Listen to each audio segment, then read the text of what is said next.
Welcome to our defining Tanya Shir. We're holding in BEIS, and last time I think we learned about Bitul Yesh, the difference in Bitul Yesh and Bitul Metzias. And today we're going to go on and understand three different madrigas in Bitul. Um, if you remember last time, one of the things that we emphasized was that the word Bitul has got a very bad rap. And it doesn't in any way refer to becoming a shmata. In fact, it refers to becoming infinitely powerful. It just means letting go of your own independent sense of fragmented self. That's really what Bitul means, which means if you let go of your own fragmented self, and you connect with the power of the Bnei Shalom or the agenda of the Bnei Shalom, then you transition from actually being pathetic and finite to being fabulous and infinite. Yeah, so this is actually what we're going to speak about right now is in chapter 10, chapter 11 maybe of the Tanya, chapter 11. Yeah, okay. So the actually it's in chapter 9. The Lubavitcher Rebbe discusses, it says in chapter 9 three levels of bittul, and the Lubavitcher Rebbe gives an amazing analogy to help us understand these different levels of bittul. I'm sure we've definitely spoken about this in classes in the past, in our Tanya classes, but it's a really good thing to get clear. It's very simple to remember. In the Tanya, he says the fight between the Nefesh Lakis and Nefesh Bahamis, the Nefesh Lakis wants to dominate the entire goof, that all of the limbs will be so mashma, so it will be like how do you translate that? Like obedient to the command, okay? Batalim etzel gamre, totally nullified to it, and a makovra layer and a chariot. Okay, so these three levels, which is basically you could call it obedient, nullified, and a chariot. And the mushal that the Rebbe gave was of the brain, the internal organs, and the limbs, the actual limbs of the body. Okay, the first level, which is the lowest level of Bitul, which is still an amazing accomplishment, is the level of the brain. The brain is the brain has its own agenda. You're thinking this, you're thinking that. You're not in control of your brain. Your brain is going wherever it wants to go. To get in control of that is a very big avoider, a tremendous avoider to get in control of to get in control of your thinking. It is possible. But derech klal, regular people, their minds, their brains, their thinking processes are running continuously.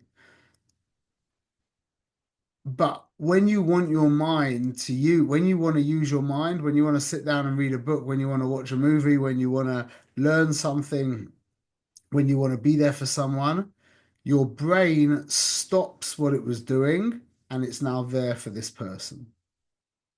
So that's a great example for that is when I was a photographer, the assistant that you have all different kinds of assistants, and one of the suge assistants, one of the types of assistants is the guy who's there on his telephone.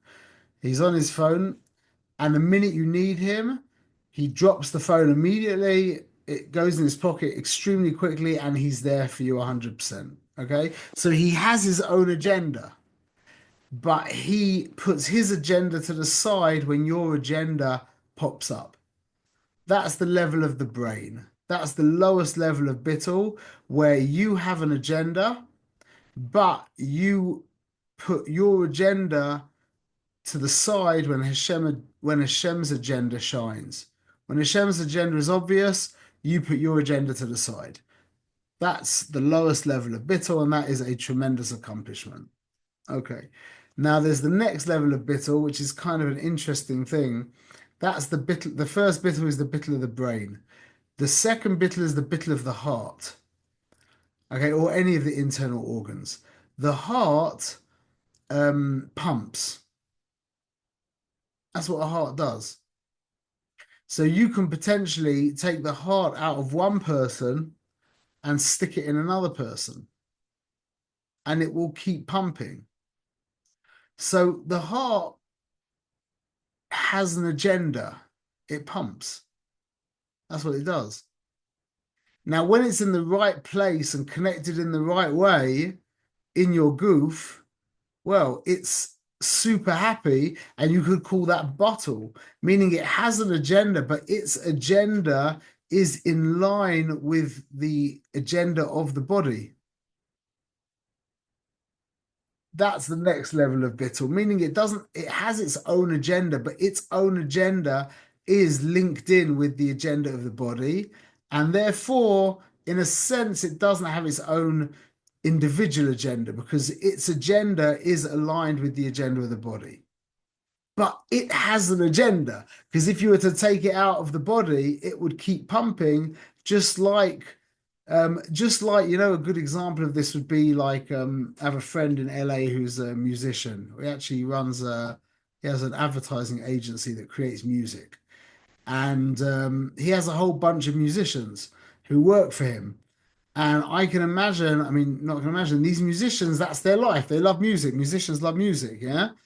So they're getting to use their love, their passion in my friend's business. So that, in a sense, is they're there, like they're early in the morning, they're there working until late at night, but it's not really because they're so dedicated to my friend. It's that they love making music, and now they have a place to do that. And it happens that the place wants them and needs them to be making the music. So that's like a Bitul. That's a deeper Bitul in you could argue this out, okay, but you understand the idea. Yeah, you could argue out which is a deeper Bitul, the Bitul of the brain or the Bitul of the heart. It's more like the brain kind of is more um working on the Bitul, whereas the heart is not really working on the Bitul, but it is more bottle. That's the difference. But the basic way of understanding it is the brain is the lowest level of Bitul, then the heart is the next level of Bitul. I suppose if you wanted to say that the heart is more bottled than the brain, you would say that the person has accustomed himself to avoid Hashem. He's worked hard, and he has educated, not educated, he's habituated himself to avoid Hashem. So when a woman walks down the street, he doesn't really have to exert any energy. He just immediately wants to look away. He doesn't have that taiva anymore. Or when it comes to shachris, the guy jumps out of bed because he enjoys shachris. He loves shachris. He runs to shachris. That's the same idea. That's the idea that you've habituated yourself to the point where your ratzon is in line with Hashem's ratzon. That's the bittul of the heart. Okay, and that's called Batalim Eleh Lagamre. And then we have the final level, which is called Markava Eleh. A Markava means that you have no agenda. A Markava is a vehicle. So Yitzi can look out of his window right now and see that hopefully your car is just sitting there in the drive, yeah? And it's not doing anything. And it will never do anything until you sit yourself in it and turn it on and decide to drive it. Meaning your car, unless your wife takes it, but your car is completely nullified to you. That's called a markova. That means it has no agenda whatsoever. Only when your will fills it or motivates it, does it actually do anything. The brain is doing its own thing, yeah? And the minute you want to use it, the brain stops and is with you. The heart is doing its own thing, but the heart's own thing is linked in with your own thing. The limbs, the hands, they just hang by your side until you need them. They have no agenda. And that's higher than the heart because when the hand doesn't see, all the heart can do is pump. But what about when Hashem needs the heart to filter blood as opposed to pump it? Heart can't do that. You have to get the kidneys involved in that one. The person who's a makava, whichever way it goes, whatever the Bosham needs from me, you need me to be soft with my children, I'll be soft with my children. You need me to be hard with my children, I'll be hard with my children. You need me to buy my whatever you want. It's not about my nature. It's not about I've got no agenda. I'm not invested in I'm there's just your agenda. So that's the gender. That's the level of my cover. Okay. And that's the three lists. So we remember that by there's the brain, then there's the heart, or you could call that the internal organs. Let's say the heart. You've got the brain that has its own agenda, that gives up its own agenda when the agenda of the organism um, uh, is pipes up. Then you have the agenda of the heart, which is in line with the organism. So the organism never needs to trump the heart's agenda. The heart is aligned, the heart's agenda is aligned with the agenda of the organism. And then you have the agenda of the limbs, let's just say the hands, for example, where they have no agenda and they only are activated when when the agenda of the organism is active. Okay, so that's the three levels of Bitul. So we've now discussed Bitul. We discussed Bitul Yesh and Bitul B'Metzias last year, and now we just discussed these three levels. Yeah, Michael. You started this year with three terms, the third one being Merkava. What were the first two? So the first, don't forget, this is that you won't really find this in like any like other terminology. It's just it's a specific thought that the Lubavitcher Rebbe gave on chapter 9 in Tanya. The first one is called Sarim Lemashmasa. Sarim means like ministers, like obedient, whatever. Sarim Lemashmasa. Then Batalim Aleh Lagamre, completely bottle to it to the whatever to the agenda to the soul it's talking about, and then Markova there, a chariot to it. Okay, now we are up to Bnei Aliyah. What is a Bnei Aliyah? Which is really the organization that we're running is completely and utterly named after the Bnei Aliyah that we speak about in Tanya, and he mentions Rabbi Shimon Bar Yochai as the Bnei Aliyah, and the Bnei Aliyah is so relevant to us, and it's such a trip because when we live with the idea of you read this Adoros, then we are the the dirt underneath the toenails of the entire with a hard skin on the heel of the Adam Kadmon of the Adam Elyon, whatever you want to call it. Yeah, we're the end of the whole thing, and one bechina that's true, but it's so important to remember the Medrash that we've mentioned many times, that when Adam Rishon was buried, he was folded in half. That's one of the reasons why it was called Marasa Machpelah, from Loshen Kapel. The Pashup Pshat is that it's doubles with their wives, with the Zugim. But there's a drasha that Adam Rishon was folded in half, which means that his feet went up to even beyond his head. The soles of his feet were the highest part. And that's really mirames to who we are in our generation, and what's available, the level of avodah that is actually available to us. Okay, so the Bnei Aliyah, which we speak about in the Tanya, he gives you two reasons why they're called Bnei Aliyah. Number one is because they transform the choshech into or. They transform the darkness into light, the klipa into kedusha. And number two is they're serving Hashem for what the Tanya calls l'tzorech gavoya. Um, so let's discuss the first one, and this is the inyan of Rabbi Shimon Bar Yochai eating chruvim, eating carobs in the cave. A carob is just the klipa. You ever eaten a carob? You see what a carob is? You get them in Israel. You have to be careful for the bugs. But when you break it open, there isn't like fruit. The fruit is klipa, and it's the sweetest. It's like eating chocolate, literally. It's like eating chocolate. And inside, all there is just hard stones that you throw away. So you kind of break open. It's like a kind of very hard, like a very hard, like shell pod from a pea kind of thing.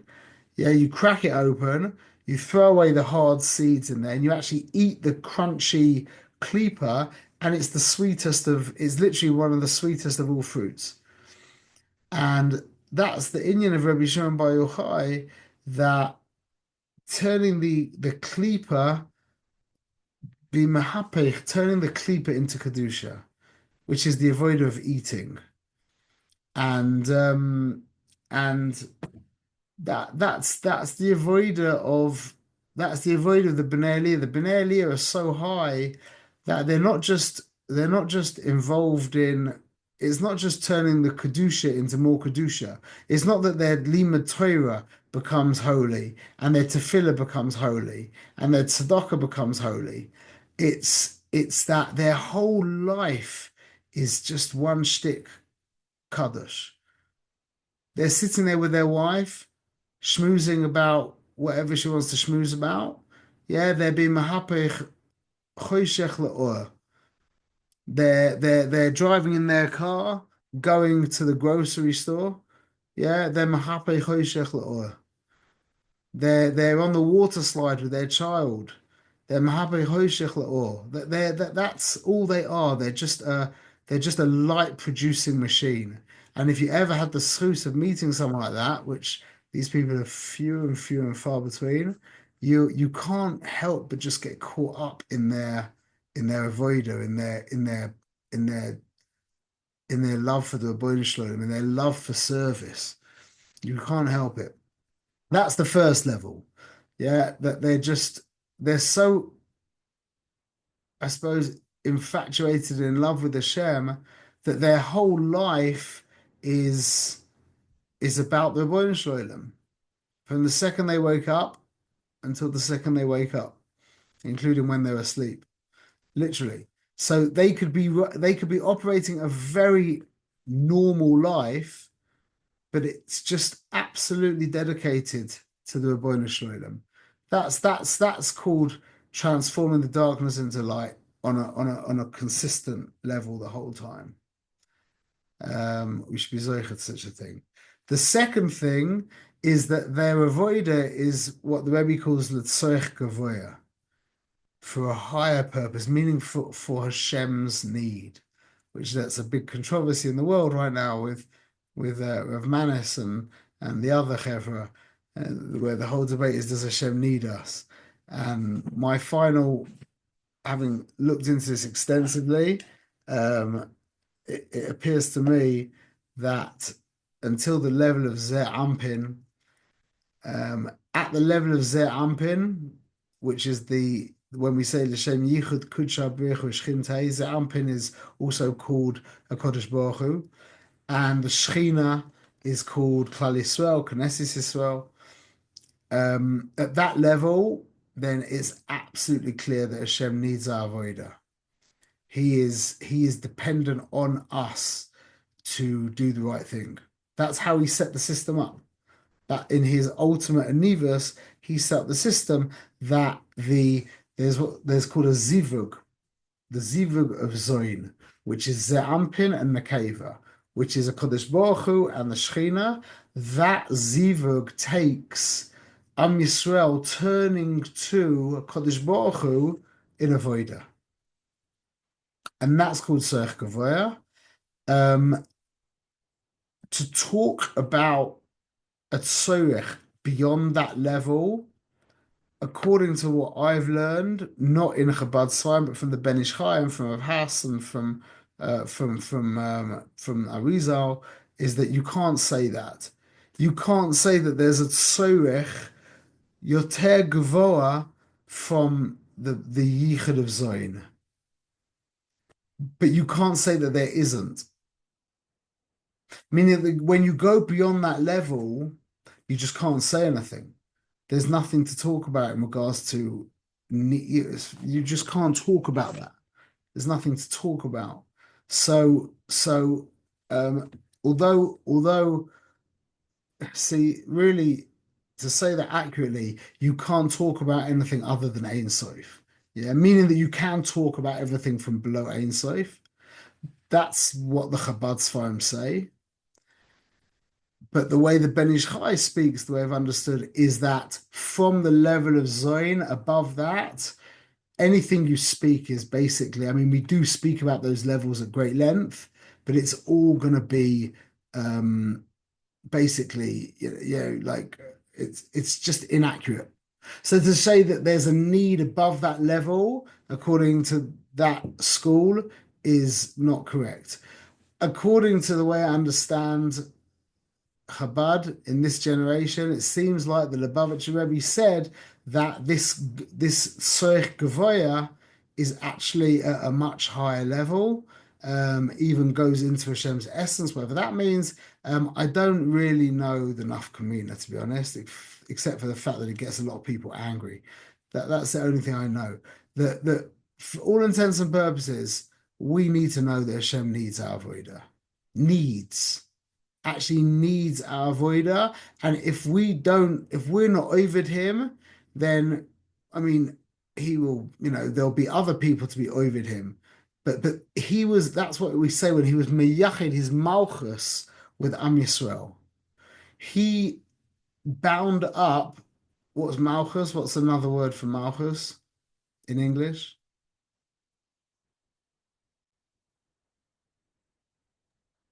Is it a trick question? No. I mean, Malchus, by definition, is kingdom. No, don't say that. Well, on our level, if we've got Oh. if our mind is sorry, if Chabad is our intellect and the six midas, yeah, Chesed, Gvura, Tveres, Netzach, Yesod, are our emotions, then what's Malchus?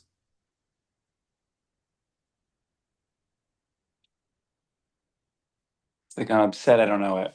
Yeah, I'm also upset. You have intellect, emotions, And behavior? Behavior. behavior, speech and action.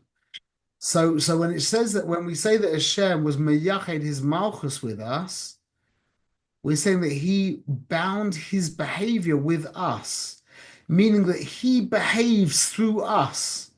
That means if we're behaving correctly, that means Hashem is having good behavior.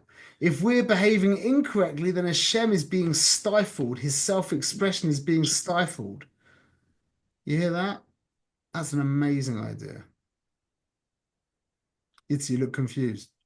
No, I'm not confused. You said it. You said it many times, which is if we're speaking Torah, Hashem speaking Torah. We're making, if we're speaking lashon hara, The opposite. But as we're doing, basically, that his behavior, he gave over to us. And that's one of the reasons why when you see your children misbehaving, or not just being cheeky, but if you see your children being nasty or horrible, etc., yeah, it's so difficult to deal with because your children are a hemshech of you. And to see behavior that you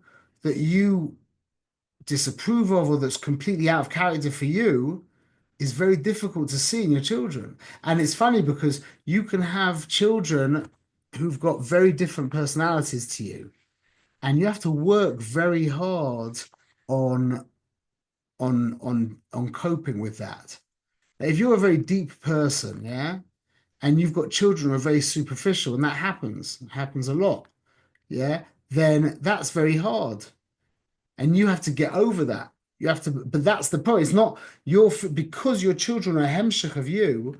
If they're not like you, yeah, then that's difficult for you. So you have to work on that. When their behavior is bad, yeah, that's a different level. I mean, that really has to be dealt with. But just the fact that your child is not like you is something that needs to be worked out in your own koiches and nefesh, because that is your expression. You with me? Yeah, is this fair to say where, let's say, like if our children are misbehaving, then we want to reprimand them, we want to fix it, we want to teach them, fine. But when they are behaving, when they're doing exactly what they're supposed to be doing, now as a parent or as Hashem, like what is my goal now? What is my response? What am I trying to do now? This is a good thing. So now do I like now what do I do now? Well, let me ask you, let's just plug this in. It's a beautiful question. When your child behaves correctly, what do you get? Nachas. Nachas. Well, what's the full phrase there? Nachas. Nachas Uh, Nachas ruach, okay? ruach. Yeah, we've said this before. What's ruach? Ruach is your emotions. Yeah. What's nachas? You know what nachas is? Nachas is like when the big fat old man sits down in the mikveh and you hear him go, ah. Nachas is like a release.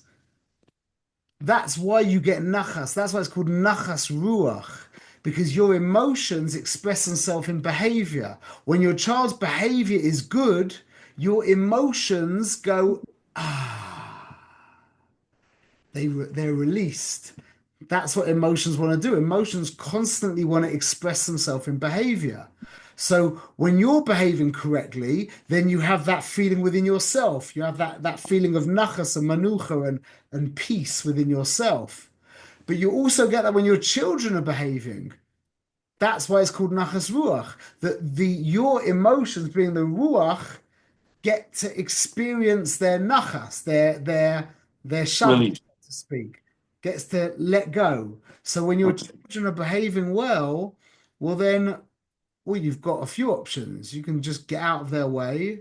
You can encourage them to keep behaving well. You can notice that they behaved well and sit there and quell over it. You can thank the boy and show them that you're zoicha to children that are behaving well. You can whatever you want to do, you can do. It's just that's another aspect of life. But you should definitely celebrate it, and you should definitely, I mean, the way I try to do it, I remember I have two people in my life who I'm not so connected to anymore. Um, Two big people who were both Rebbe figures in my life, and one of them would give me compliments all the time. Yeah. He was, I mean, not just me, everyone. He's constantly complimenting everyone, like deeply, like really genuinely. Yeah. There's only one compliment I remember from him when he was genuinely like absolutely blown away by something I did by me, whatever it was. Yeah. And he was genuinely overwhelmed by that. And that I remember. Um, there's another man in my life who never gave anyone any compliments. And he gave I remember, I think he gave me maybe three compliments in total. Yeah. Simple, like little ones, like side points, like something like, it's good that you learned Tanya, like that. Mhm. And that made more of a relation with me. So Mm. it's a dangerous avoider, but when your kids do something that isn't particularly good, yeah, I I say it. And when they do something that is good, I say it very much. But that means that, see, if you're constantly saying that, if they hand you a piece, if they hand you a coloring that your 6-year-old did, and it's really he could do much better than that, and you're like, wow, that's fantastic, amazing there, then your compliments just lost all their power. Whereas when he hands you a very mediocre piece of coloring, and you're like, "Yeah, you could do better than that. That's not so great." And then he hands you a good and trying to encourage him to do it better. Then when he does it better, to give him a wow, yeah, then you have to be. It's a dangerous avoider. But if you give too many compliments, your compliments become cheap, and you lose the ability to give compliments. So it's like tipping with people who work for you. Give too many tips, and then it just becomes expected, and there's no such thing as a tip anymore. So you have to be very clever with tips and with compliments as well. You can't lose the koich of complimenting. You can't. That would be tragic. There's somebody I know that gives really good compliments, and I'm on to him, and I figure out how he does it, and I called him out on it. What he does is he's sincere, but it's almost he kind of is talking to himself. Go on. I know it sounds crazy, but like he'll say something like, and it's so genuine and so thoughtful, and after a while, I'm like, "Are you talking to yourself?" It's like kind of.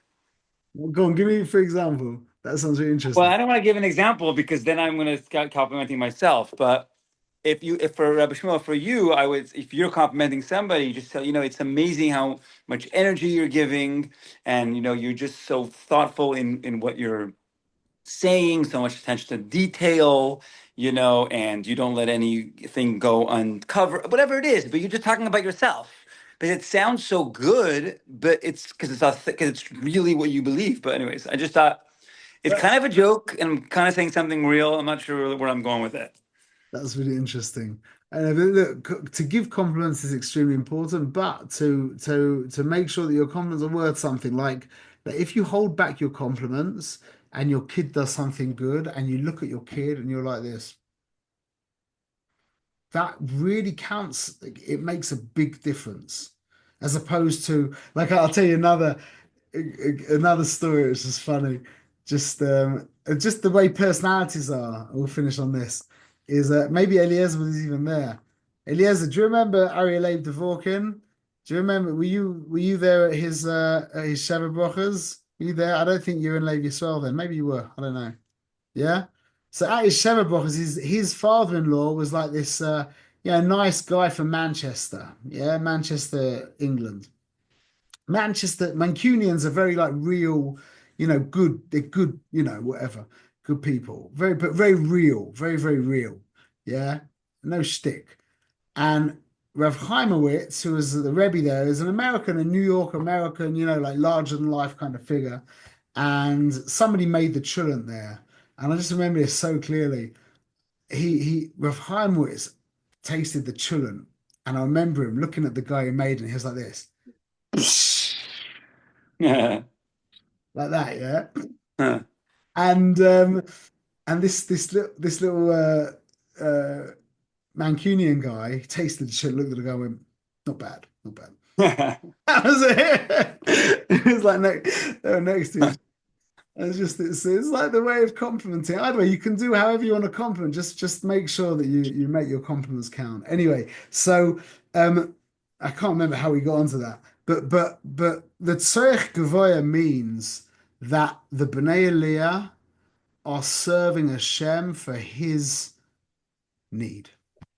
They are serving Hashem for His desire to have a yichud that with a Kodesh Baruch Hu and the Shechina, which is how He expresses Himself. Think about it like this: like we just said that the behavior is the expression, the zivug, the zivug, the intimacy between Ze'ampin and Nuk. That is the expression, the release of the seed.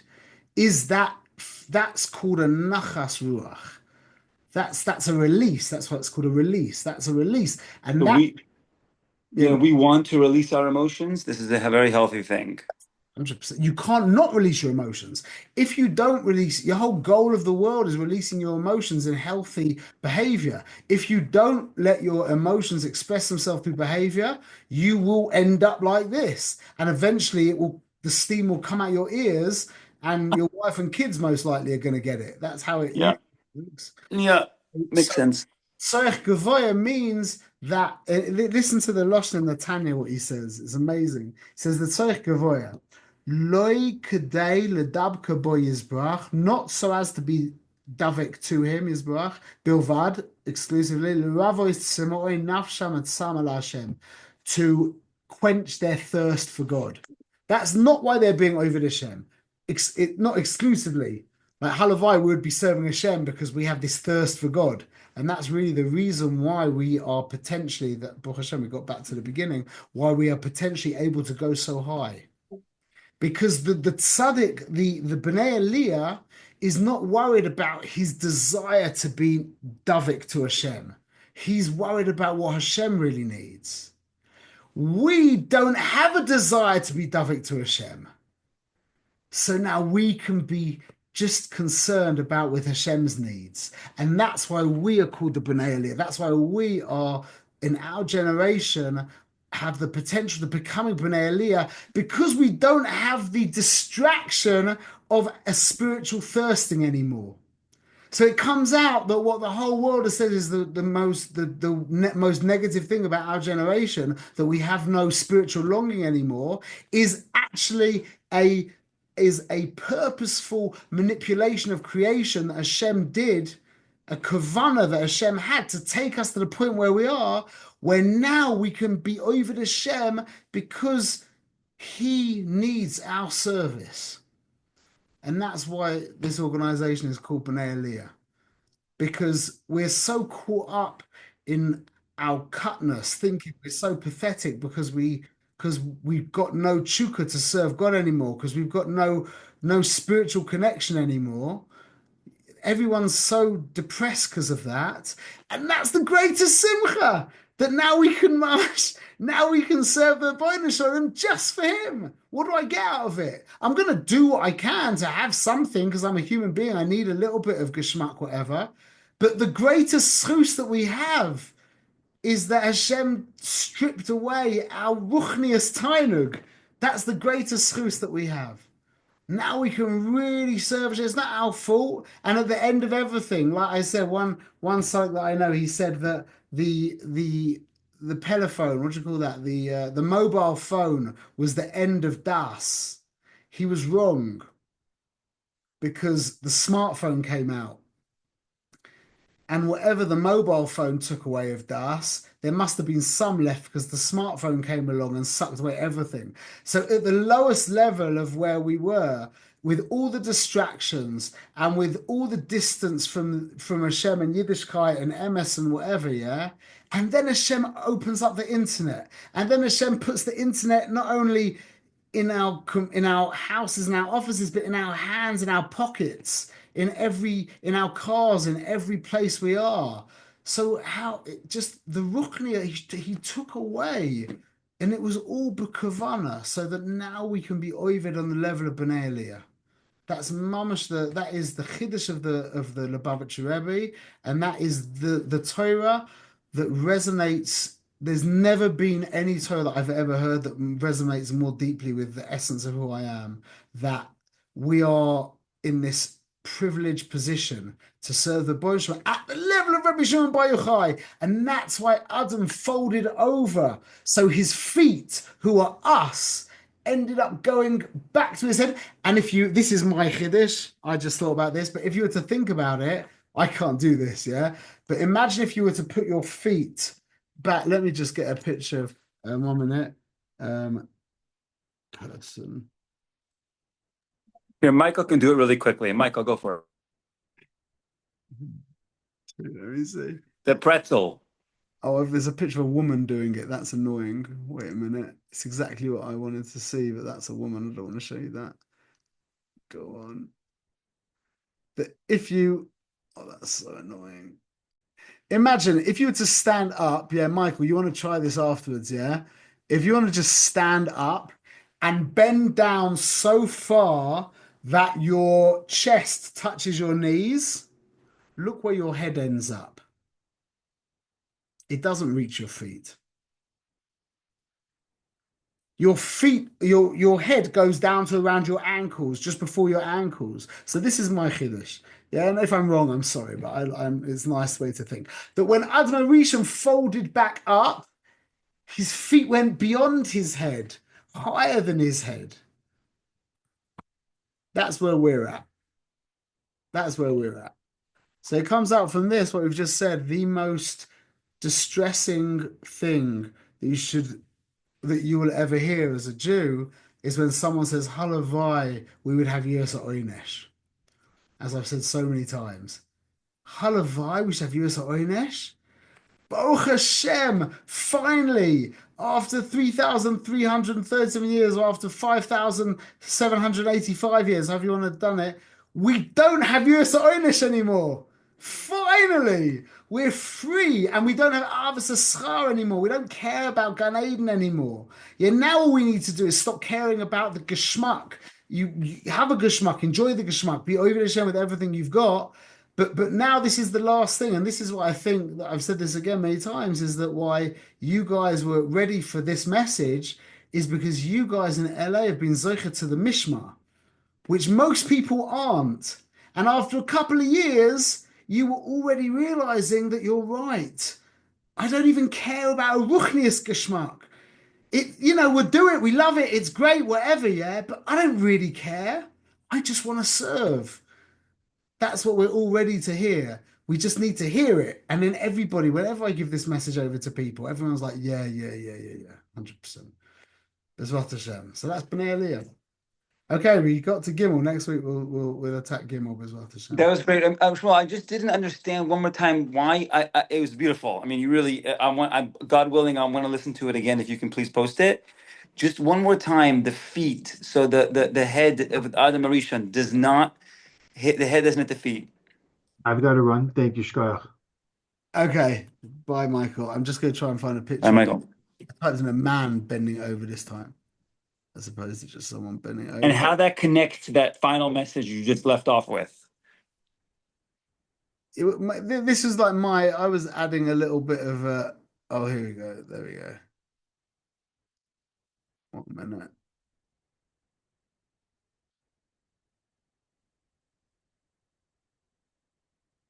Wait a moment. Share screen. Because this message of Bnei Aliyah that you're sharing right now, I don't see it screaming in any of the publications you put out, or it's, it needs to be stressed more, because like you said, like when I hear that message, I actually have that nachas ruach, where I'm like, thank God. Like you say that, it's not about me, it's about bigger than me, and I can relax. So that's exactly what we say the whole time. Do you see the picture here? No, I don't. Oh, no. Oh, here it comes. I just turned it off. Wait a minute. Okay, I see your screen. See it? Yeah. Meaning that his head just comes, if he bends his head down, his feet are still low, which means when Adam got bent over in two and he got buried in that configuration, his feet were actually higher than his head. His feet went beyond his head. And therefore what? No, that was just it's not just the shtick that I was saying. What's the feet represent versus the head? Sorry. We're the feet. Our generation, we're called Ikvad the Mashiach. We're the heels of the Mashiach.